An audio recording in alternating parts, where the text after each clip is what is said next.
tumsa ilmaan abbaa gadaatini. Biyyiin guddataa tumsa uummataatiin. Biyyiin guddataa tumsa uummataatiin. Gufuu jijjiiramaa of keessaa buqqisa. Gufuu jijjiiramaa of keessaa buqqisa. Injifannoo aarsaan dhufes kunuunsa. Injifannoo aarsaan dhufes kunuunsa.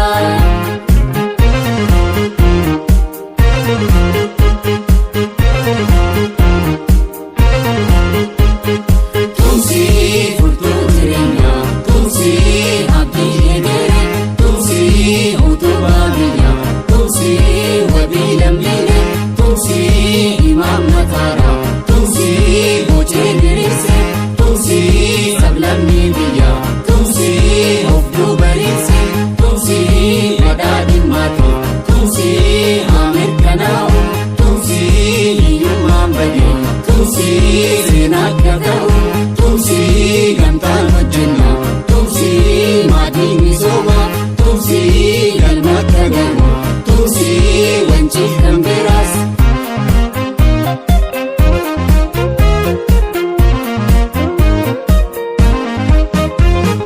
Hanga magaagaa moggaasa ganamaa, moggaasa ganamaa, kayyoof karoorri isaa bu'aa madaalamaa, bu'aa madaalamaa. Maatiin biyyaa fi tumsa lammiiwwanii, tumsa lammiiwwanii, soora sammuuf qalbiitiin to'attoof gargaarii, to'attoof gargaarii.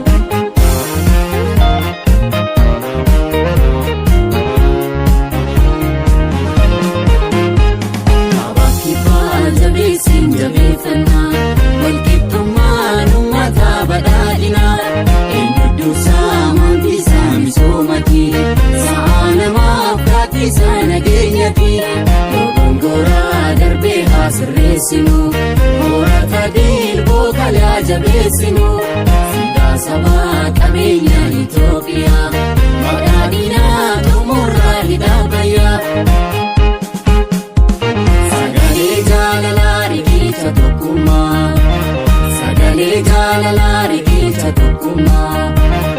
Galmisaa boruu nageenyaaf misoomaa, galmisaa boruu nageenyaaf misoomaa. Milkiif badhaadhinaa dhaloota dhaalchisaa, milkiif badhaadhinaa dhaloota dhaalchisaa. Abbaa mul'ataaf fagooda deemsisaa, abbaa mul'ataaf fagooda deemsisaa.